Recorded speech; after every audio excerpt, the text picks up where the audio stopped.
Graças a Deus. A paz do Senhor, irmãos. Louvado seja Deus. Somos gratos a Deus por essa oportunidade nessa noite. Vamos abrir a nossa Bíblia. Estamos em poucos, mas somos muitos. Glória a Deus. Tenho certeza que o exército celestial já está póstumo nessa noite para louvar a Deus conosco. João, Evangelho, capítulo 13, irmãos. Vamos aqui dar sequência ao nosso estudo, nosso ensino sobre o Evangelho de Jesus segundo João. Nós já estamos aí avançados, né? São várias partes, né? Nós vamos aí ainda um pouco, mas já estamos bem adiantados aí. Capítulo 13 do Evangelho de Jesus segundo João. Espero os irmãos encontrarem. Amém. Jesus lava os pés aos discípulos. Ora, antes da festa da Páscoa, sabendo Jesus que já era chegada a sua hora de passar deste mundo para o Pai, como havia amado os seus que estavam no mundo, amou-os até ao fim. E acabada a ceia, tendo já o diabo posto no coração de Judas Iscariotes, filho de Simão, que o traísse, Jesus, sabendo que o Pai tinha depositado nas suas mãos todas as coisas, e que havia saído de Deus, e que ia para Deus, levantou-se da ceia, tirou as vestes, e tomando uma toalha, cingiu-se. Depois pôs água numa bacia, e começou a lavar os pés aos discípulos, e a enxugar-lhes com a toalha com que estava cingido. Aproximou-se, pois, de Simão Pedro, que lhe disse: Senhor, tu lava-me os pés a mim? Respondeu Jesus e disse-lhe: O que eu faço, não sabes tu agora, mas tu o saberás depois. Amém? Podeis tomar assento em nome de Jesus. Vamos tomar aqui, meus amados, o nosso estudo. A minha esposa, ela me disse agora à tarde, estava estudando aqui, meditando a Bíblia, sobre a lição, o ensino, e ela disse: olha, eu vou lavar o quintal.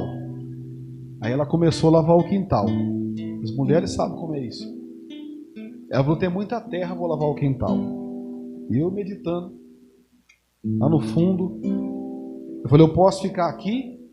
Ficar aqui? Não, pode ficar aí, a água não vai não, tá bom. Daqui a pouco ela lavou o quintal e entrou para dentro, começou a lavar a casa também. Irmãos, resumo, eu saí de casa às 19, ela estava com todos os móveis para cima, virado para cima. Eu já vim para o culto, falei: eu vou para a igreja e juntamente com a amada igreja vou orar pela minha casa, né? Glória a Deus. Juízo tem quem não mexe com as mulheres, né? Deixa elas quietas, é melhor assim. Louvado será Deus. Amados, nós iniciamos, como eu disse lá atrás, né, o nosso estudo. E João, como nós temos visto aqui, João, ele vê Jesus e ele escreve seu evangelho falando sobre o Mestre, vendo Jesus como Deus, como Rei, né? Ele, não como os sinóticos, os outros três evangelistas que escrevem acerca de Jesus, ele escreve algumas coisas que não são relatadas nos três sinóticos. E algumas dessas coisas são de suma importância para nós, principalmente no século 21. Quando nós terminamos na nossa último ensino, nossa última lição aqui do ensino, nós estávamos falando aqui, nós iniciamos a falar sobre a perseguição, né? Jesus, ele começa o seu ministério, ele vem como verbo divino, né? Começa o seu ministério, os milagres começam a acontecer, ele convoca o seu colégio apostólico, seus discípulos, logo começam a acontecer os milagres, as maravilhas, os sinais. Imediatamente a perseguição começa, né? E nós falávamos sobre esta perseguição no interim do nosso estudo. Eu não sei se nós começamos a dizer, mas no meu coração já brotava a ideia de dizer que depois de um milagre de Lázaro, ali no capítulo 11, os fariseus e os escribas, né, e os sumos sacerdotes, o que eles pensavam? Olha, Lázaro é um grande sinal, né, dessa blasfêmia, porque eles diziam que Jesus era blasfemo. Então o Lázaro é um grande sinal. O que eles intentaram no seu coração? Matar a Lázaro. Eles achavam que se eles matassem a Lázaro, era matar uma prova de um milagre. Então eles foram atrás de Lázaro para matar. Mas deixa eu te dizer uma coisa nessa noite, antes de começar o estudo. Aquilo que Jesus põe a mão para dar vida, só Ele pode tirar. Só Ele. Né? Quando Ana cantou alegre, Ana, o que ela disse? Deus é aquele que dá a vida e também é aquele que tira. Só Ele pode fazer isso. Só Ele pode. E nós hoje vamos dar sequência, nós vamos dar uma adiantadinha. Por isso eu fiz questão de ler com os irmãos aqui o capítulo 13. Vai mostrar uma grande lição de Cristo, narrado pelo apóstolo São João. João, ele fez questão de falar sobre a humildade de Cristo e mostrar, através principalmente desse capítulo 13, a importância de nós sermos lavados com a lavagem da água pela palavra de Deus. Que lá atrás nós vimos que a palavra de Deus é o próprio Jesus. Ele é a palavra, o verbo vivo, a palavra de Deus. Então nós vimos aí, né, o milagre, nós vimos a perseguição. Odiado pelos fariseus e sacerdotes, veja bem, Jesus sabia que em Jerusalém se consumaria a sua obra com a sua morte. Ele sabia que o tempo estava cumprido. No entanto, entrou na cidade disposto a obedecer o Pai. Centrado em Jerusalém, se deu de forma triunfal. Jesus aceitou a manifestação ruidosa do povo. Estava ele montado num jumentinho, que era, naquela ocasião, o símbolo da paz. Alguns que dizem que a pomba é o símbolo da paz, a pomba é o símbolo do Espírito. Mas aqui nós vemos que o símbolo é o jumentinho, símbolo da paz, da humildade. Somente o evangelista João menciona a profecia de Zacarias. E hoje nós vamos começar diferente, vamos direto para a Bíblia. Hoje, assim, eu passei uma tarde muito boa nos braços da Bíblia. Foi muito gostoso ali. E eu vi que eu não fui muitas páginas porque meu coração se encheu. Logo, eu falei, eu não vou nem mais para frente porque eu não vou chegar nem aqui. Então eu já parei na segunda página porque é profundo demais. Parece que é um capítulo, mas ele é tão profundo, irmãos. Ele é um capítulo maravilhoso, maravilhoso. Vamos lá, irmãos, olha só. Somente João, como eu disse aqui, somente ele vai escrever, né? Olha lá, só ele menciona a profecia de Zacarias, no capítulo 9, no versículo 9. Vamos dar uma olhada. Zacarias 9, 9. Veja aí que João, ele conhecia muito bem as escrituras, os profetas. E ele vai falar sobre a profecia do profeta Zacarias 9, 9. Olha o que diz lá, irmãos.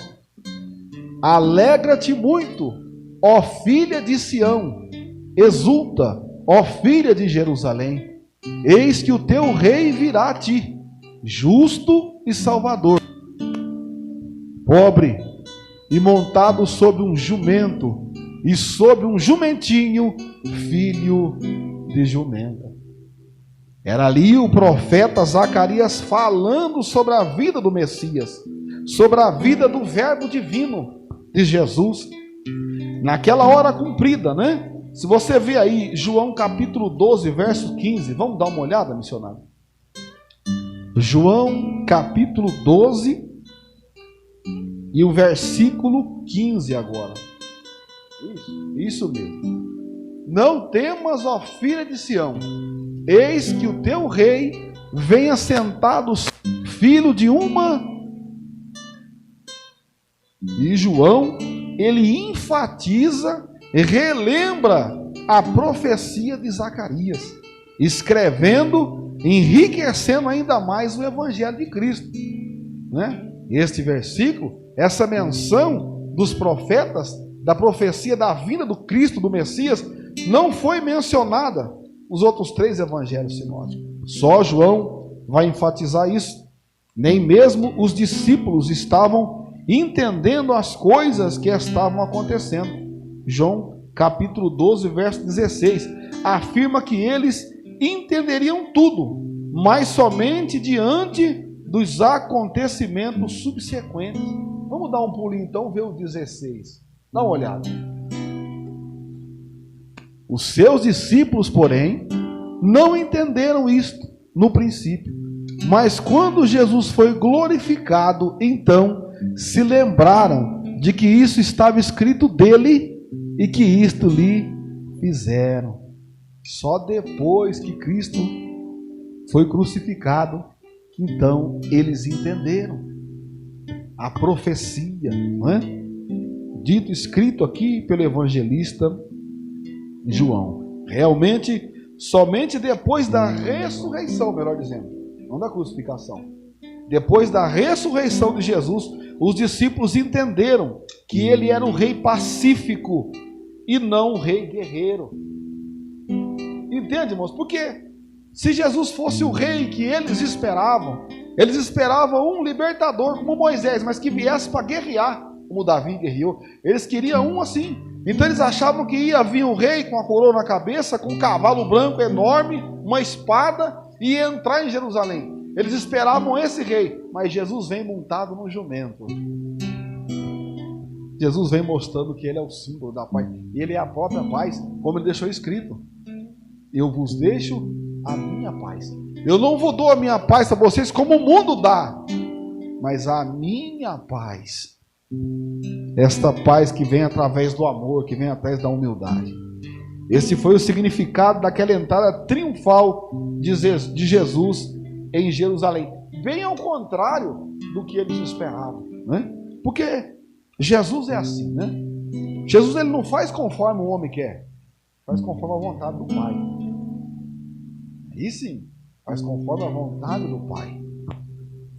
João 12, de 37 ao 50, fala dos que não conseguiam crer por não quererem crer. Quer dizer, eles não queriam mesmo. Eles não acreditavam porque eles não queriam acreditar que Jesus era o Messias. Quando o coração, preste atenção nesta frase, eu fiquei um tempo meditando só nessa frase hoje. Quando o coração não deseja se apossar das verdades de Deus, a inteligência não consegue assimilar estas verdades. O que Paulo escreveu? Paulo escreveu que a fé não é de todos. A fé não é de todo mundo. Para nós estarmos aqui nesta noite, nós temos que ter fé. E nós tivemos fé para estar aqui nessa noite. Veja, as portas estão abertas. Muitos podem entrar por aquelas portas. Somente nós, nesta noite, resolvemos entrar por estas portas. Entenda, a fé não é de todos. Da sequência aqui, meus amados. Esta realidade pesa no coração de Deus, pois o que Ele quer é que todos os homens se salvem e venham ao conhecimento da verdade. Primeiro, a vontade de Deus é que os homens se salvem. Primeiro, é que eles se salvem através de aceitar a Cristo. E depois, então, batalhando pela fé, eles vão ser libertos. Eles vão fazer o quê? Passar a conhecer a verdade. Veja que é dois processos, e lá na frente nós vamos entender isso muito bem. Que está lá, essa citação de João aqui, lá em 1 Timóteo, capítulo 2, verso 4, né, missionário? Vai estar ali, Paulo escrevendo para Timóteo, na sua primeira epístola de Timóteo, no capítulo 2 e verso 4. Olha lá, o que Deus quer da humanidade? Ele quer que todos os homens sejam salvos.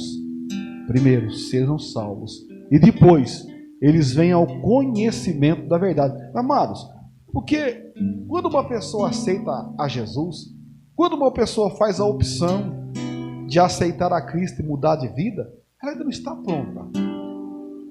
Elas vão se salvar, vão se separar do mundo e vir para a casa do Senhor. Mas é depois, é no passar dos dias, é vindo para a igreja, é cultuando a Deus, é lendo a Bíblia, é ouvindo a Bíblia. Então elas vão passar a conhecer a verdade. E conhecereis a verdade, e a verdade vos libertará. E muitas pessoas vêm e não estão libertas. E precisam no dia a dia na igreja, precisam de ser lavadas pela palavra para chegar ao conhecimento da verdade. Amém, meus amados? Vamos lá. O quarto evangelho não relata a festa da Páscoa. Olha lá. A Páscoa não está relatada aí. O quarto evangelho que diz é o evangelho de João. Nem os preparativos para a última ceia. Também não. Mas registra a lavagem dos pés dos discípulos. Esse capítulo 13 que nós lemos aí, que para mim é um capítulo fundamental, quando Jesus dá ali uma verdadeira lição sobre humildade. Não é? Talvez o momento que os discípulos esperassem Jesus fazer um longo discurso. Não. Jesus, ele se desfaz de tudo ali, pega uma toalha, uma bacia, se cinge, né? E aí ele vai lavar os pés dos discípulos, ensinar para eles o valor da humildade. Esse ato se reveste de significado muito mais profundo que um simples gesto de humildade. Em João, capítulo 13, verso 1 a 3, encontramos o contexto dessa narração, diante da sua iminente partida para o Pai, e do pleno conhecimento do seu poder divino, quis Jesus, nos derradeiros instantes, demonstrar seu amor, assim amou os seus até o fim. Estava próximo à partida de Cristo.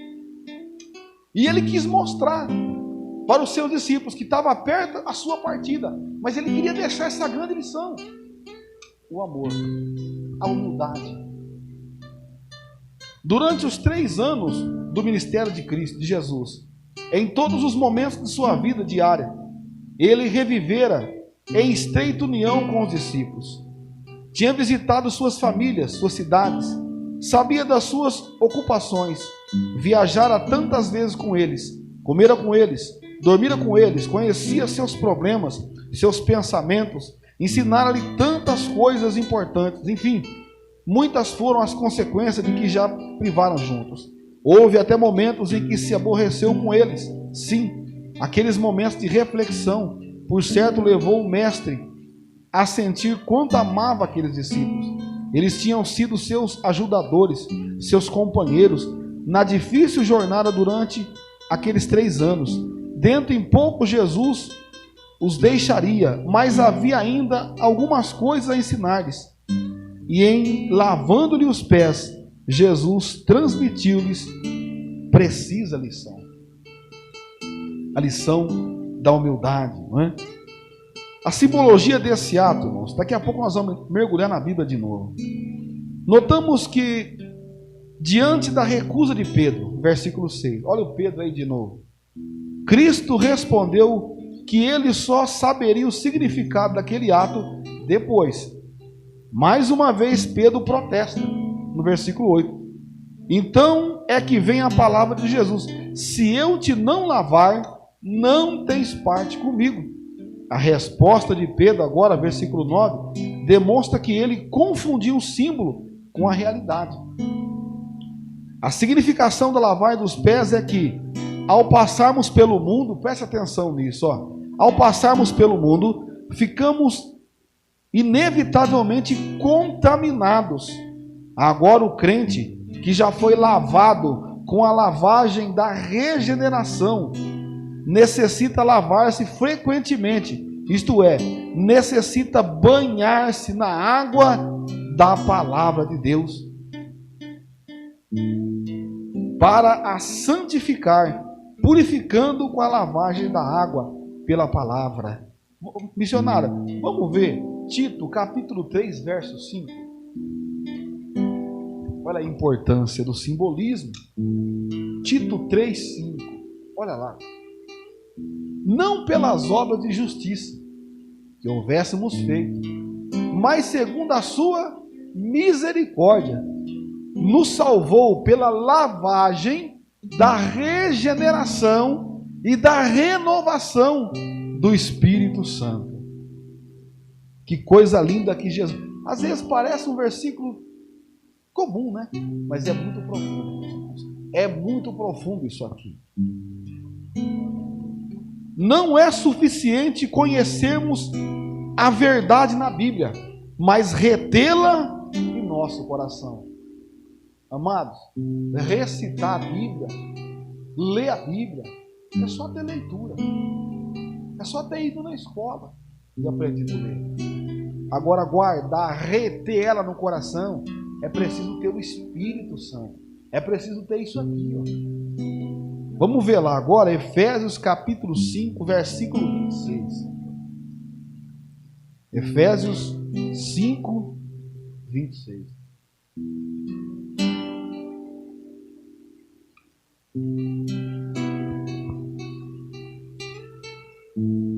Para quê, ó? Lavar para quê? Olha só.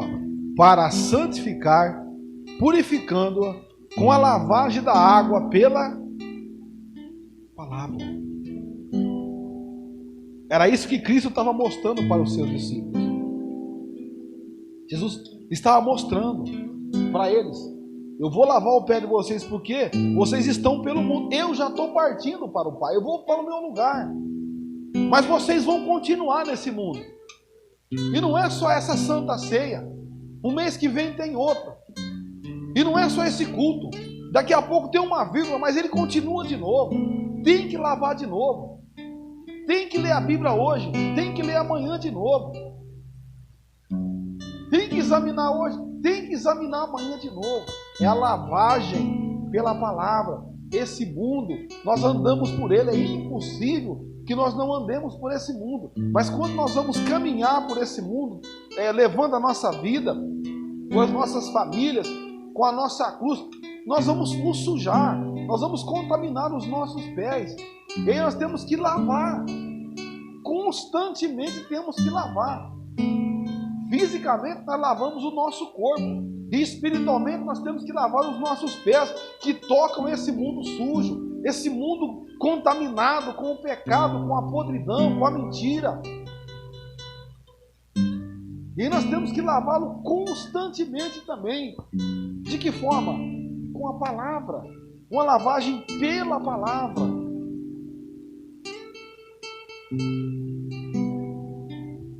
A verdade mais preciosa da lição dada por Jesus aqui é que ele pretendeu ensinar aos seus discípulos a necessidade da purificação espiritual.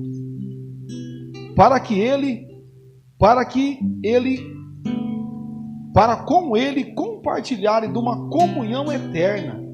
Ele pretendeu também ensinar-lhes a humildade que nasce do amor, que tem prazer em servir. Veja, irmãos, interessante. Para ser humilde precisa amar. O que é que Paulo nos ensina? Paulo nos ensina a considerar o próximo superior a nós mesmos. Não é isso que Paulo nos ensina? Aqui Jesus está ensinando isso também. acredito que Paulo tenha lido e tenha visto esta menção de João aqui. E Jesus estava ensinando. E somente amando pode-se conhecer a humildade. E a humildade, ela tem prazer na servidão, em servir. A pessoa de Judas, nós vamos ver aqui que Judas, ele entra, daqui a pouco ele vai entrar na história. E tem algo importante para nós aqui também. João 13, aí do versículo 21 ao 30, vai falar sobre Judas. Jesus estava perturbado pela presença de Judas. Esse perturbado aqui, irmãos, não é? Vamos entender isso aqui, né? Que às vezes as pessoas leem a Bíblia e parece que querem acrescentar palavras nela. Eu estou lá no carro lá com um CD que me deram, fizeram uma lambança no CD lá, eu estou lá com ele, depois eu vou te mostrar. Então aqui a Bíblia diz que Jesus estava perturbado, mas por quê? Porque estava chegando a hora. Lembra quando Jesus estava lá no Gólgota? Jesus se separou para orar. Jesus estava angustiado, porque estava chegando a hora. Nós não podemos saber o que passava na cabeça do mestre. Era a despedida dele aqui da terra, juntamente com os seus pequeninos. Ele disse que não ia nos deixar só e não deixou. Ele enviou o Consolador e um pouco mais na frente, João vai falar sobre o Espírito Santo também. Jesus estava perturbado pela presença de Judas.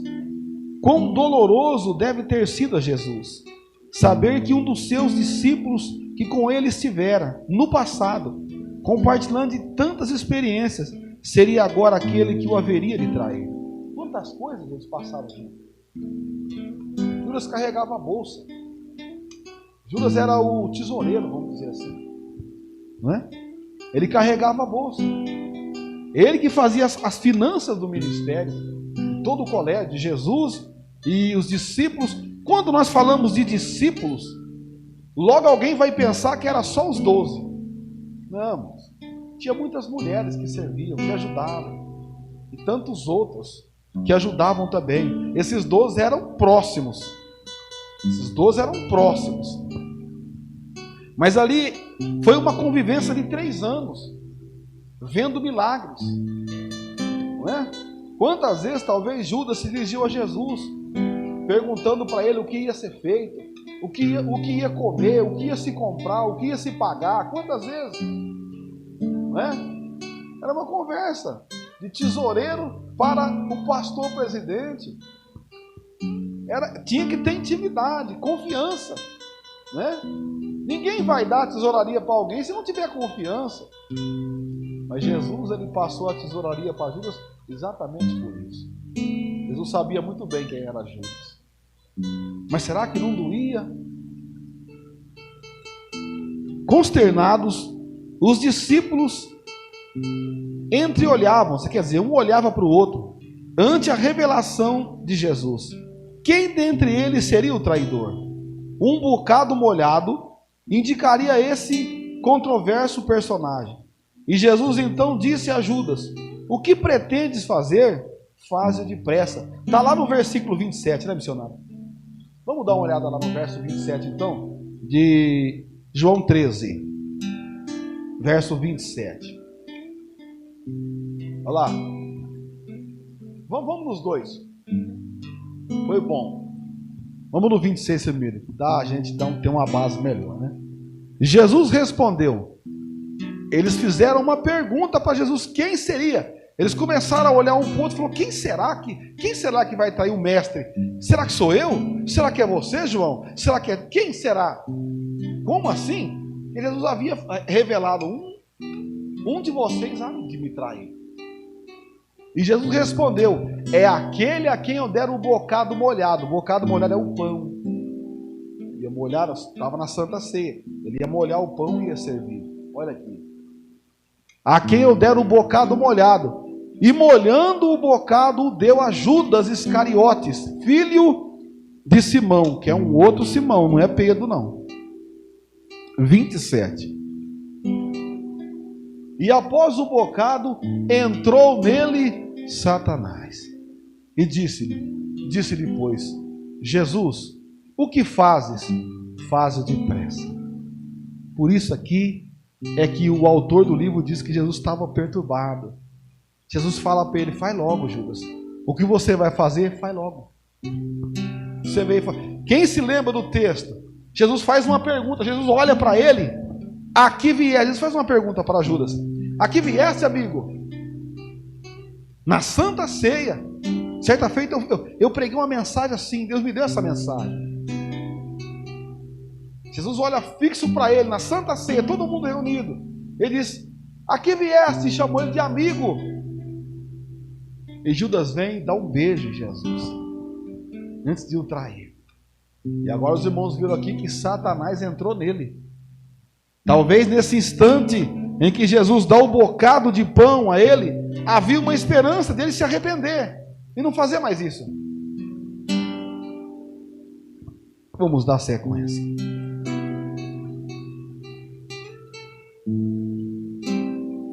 O que pretendes fazer, faz-o depressa.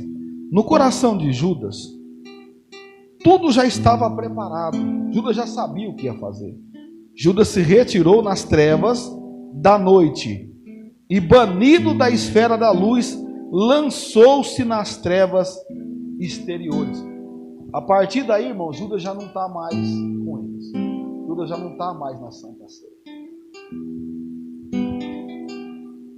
Jesus instrui os seus discípulos.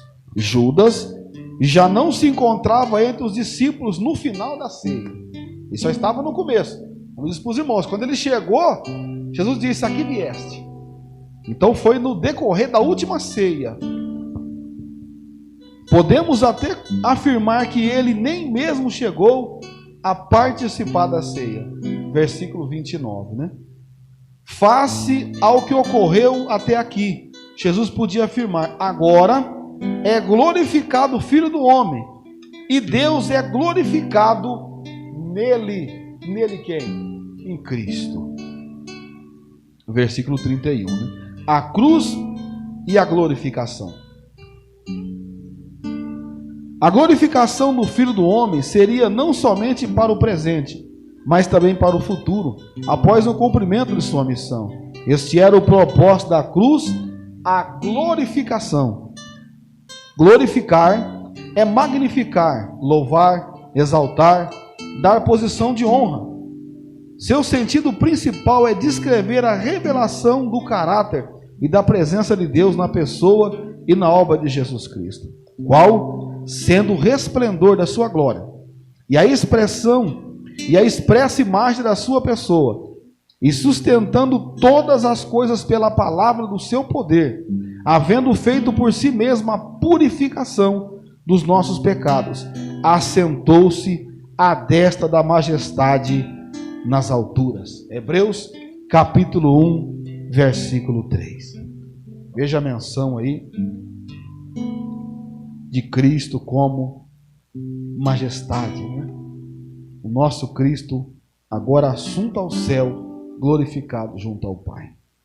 Paradoxalmente, a hora da maior humilhação de Jesus seria o momento da exaltação da sua divindade, né? Houve aí ele seria exaltado sobre todas as coisas, sobre todos os seres criados, ele seria exaltado para sempre.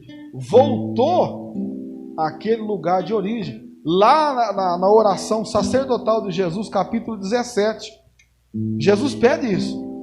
Jesus, ele orando ao Pai, inclusive orando por nós também, no capítulo 17. Vamos ver se nós achamos, missionário? Vamos dar uma olhada se nós achamos lá. João, capítulo 17, vai um pouco mais adiante, né? É a oração sacerdotal de Jesus, como sumo sacerdote, né?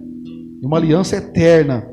Então ele vai orar, ele ora por nós, e ele também vai pedir a Deus que dá para ele o que nós vamos ver aqui agora. Missionário, Deus abençoe grandemente, meu pastor. João 17, 1. E Jesus falou assim, e levantou seus olhos ao céu, e disse, Pai, é chegada a hora, glorifica teu para que também o teu filho te glorifique a ti. Veja, irmão, que coisa linda. Jesus falando com o Pai, pedindo para que ele pudesse voltar agora para o lugar dele.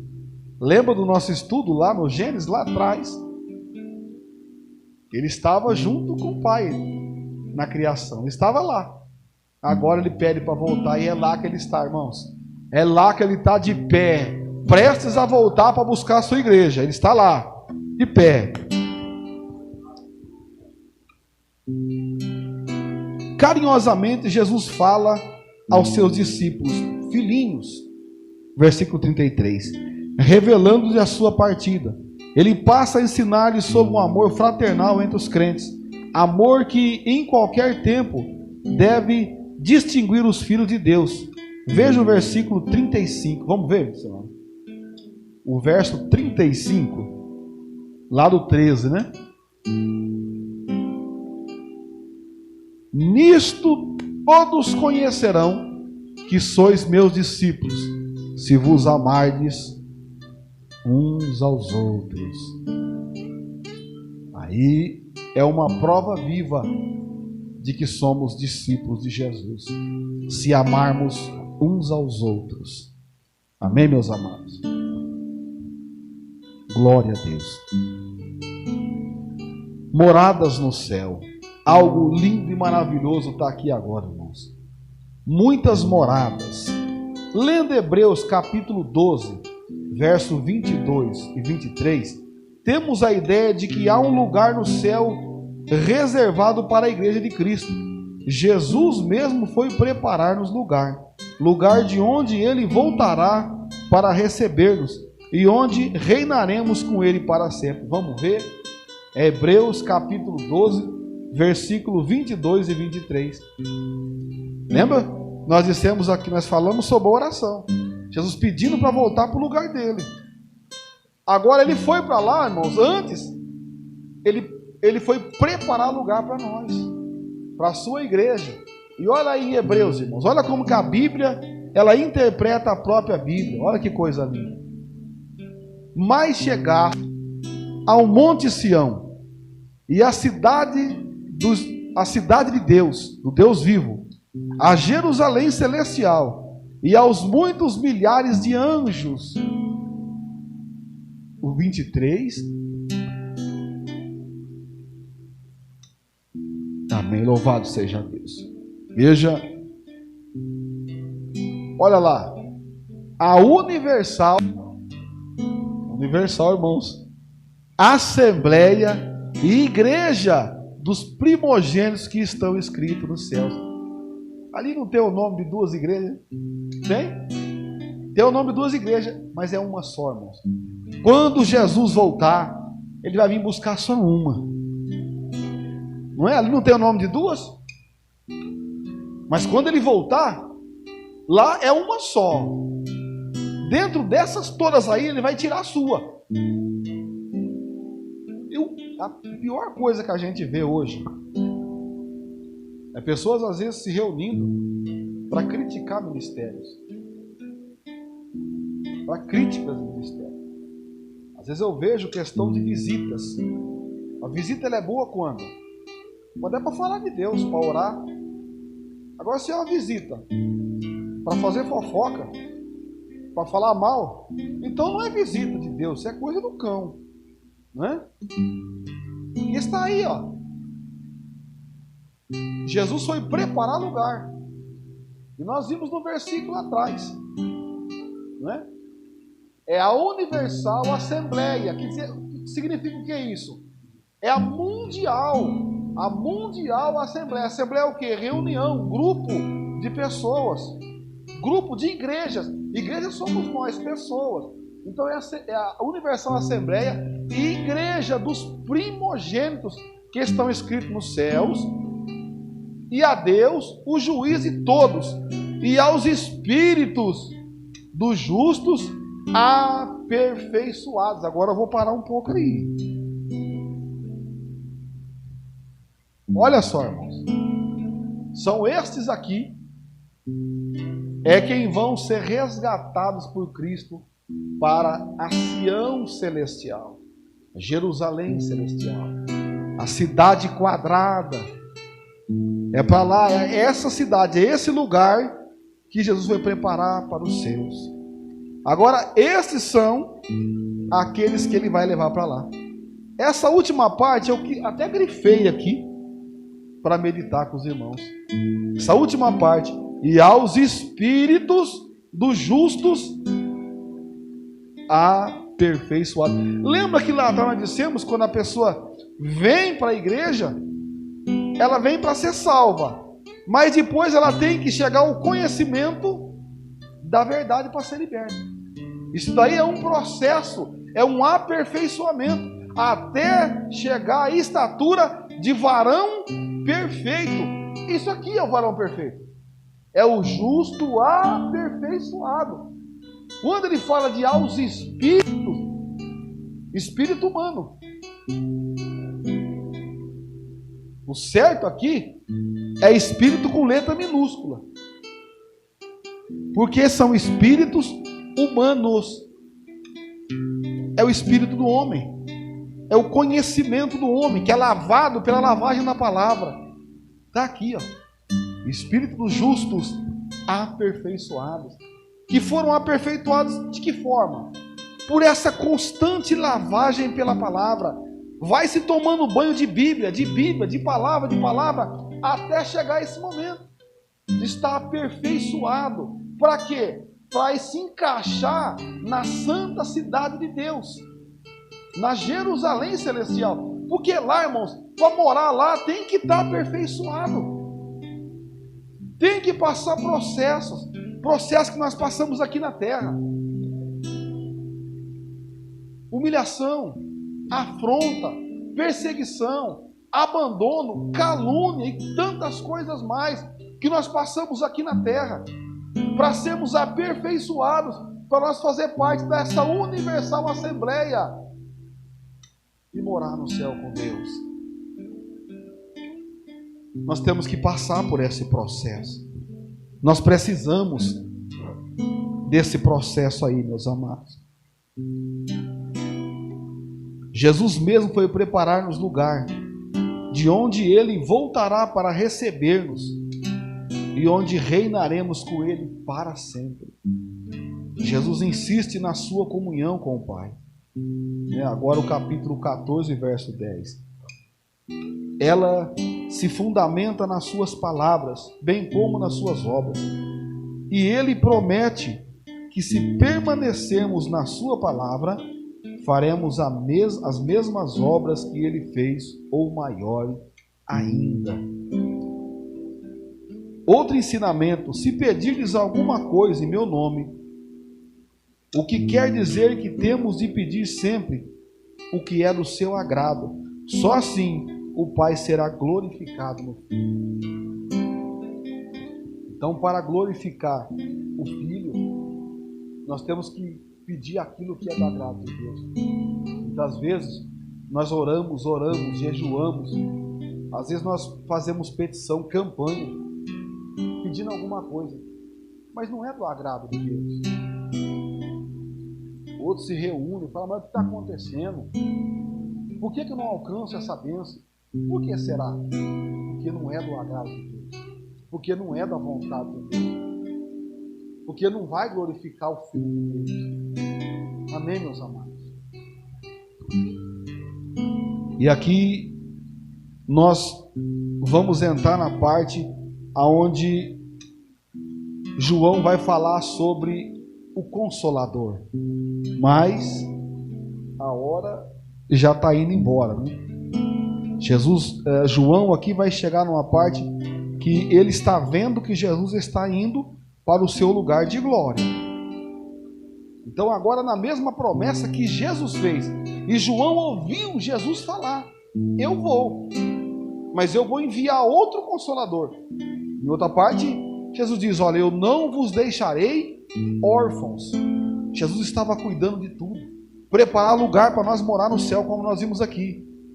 E também, enquanto Ele prepara o lugar que já foi preparado, enquanto Ele preparava o lugar para nós no céu, outro Consolador da mesma espécie, o Espírito Santo, vinha para a terra e está até hoje cuidando de nós, cuidando das coisas do Pai aqui na terra, cuidando da sua igreja. É a promessa do Consolador. Mas, missionário, eu vou deixar essa parte para a próxima aula, tá bom? Porque senão vai dar uma misturadinha aqui e nós não queremos confusão, né? Vamos deixar essa parte para o nosso próximo culto de ensino, onde nós vamos ver sobre o Espírito Santo Consolador que Jesus prometeu. Amém, meus amados? Fiquemos com esta parte do ensino sobre o Evangelho de Jesus segundo João. E lembrando sempre que esses espíritos dos justos são os nossos espíritos. Somos nós que vamos estar lá nessa universal assembleia. Nós vamos estar lá. Mas de que forma, irmãos? Aperfeiçoados. E para que estejamos aperfeiçoados, é no dia a dia. É no partir do pão na ceia. É nos cultos de ensinamento. É nos cultos públicos de domingo. É na nossa caminhada de fé com Cristo. Amém, meus irmãos? Que Deus abençoe a todos. Até a próxima, em nome de Jesus. Graças a Deus. Como é bom ouvir, aprender pela palavra do Senhor, através do nosso Deus. A cada dia nós aprendemos, somos instruídos, e que possamos nos aperfeiçoarmos a cada dia na nossa caminhada de fé com o Senhor Jesus.